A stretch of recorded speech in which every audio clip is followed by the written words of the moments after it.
So the objective then, Dave, to recapture the spirit of the time and the genre. This is what this Kings of Thrash project, this is what it is all about.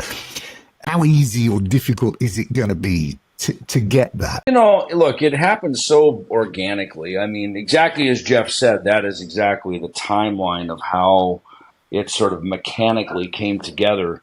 I had sort of had the intuition on it. I was back at the Chiller Theater in New Jersey. It's a big autograph show back there.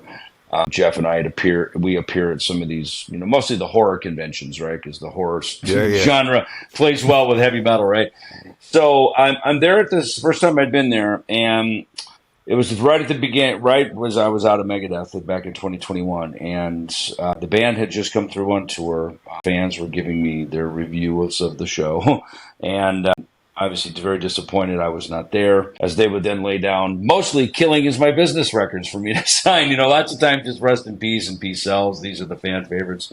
But suddenly, you know, and I've noticed this over the years. So Far So Good, So What, and "Killing Is My Business" were these kind of, you know, cult classic records. And, you know, I have friends, Mark Tremonti from Creed and Alter Bridge being one, who is of an age that record really spoke into that world. And that's kind of the, let's call it the 90s modern rock, you know, musicians, you know, many who got very famous, of course, you know, of that era.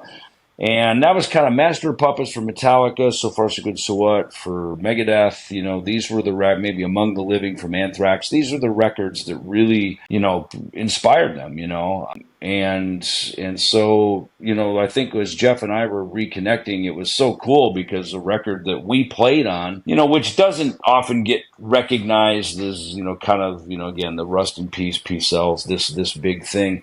But it's as a fan, as a Megadeth fan, it's really one of the key records, you know. And it was the last record of the '80s, and that was a real transitional time when music was transitioning. So, you know, I think as we said, you know, to do Killing and So Far So Good, So What in their entirety, you know, look, these are short records. I mean, back in the day, we'd put 8, 9 songs of these records, and we'd be stretching it to come in at 32 minutes long, right?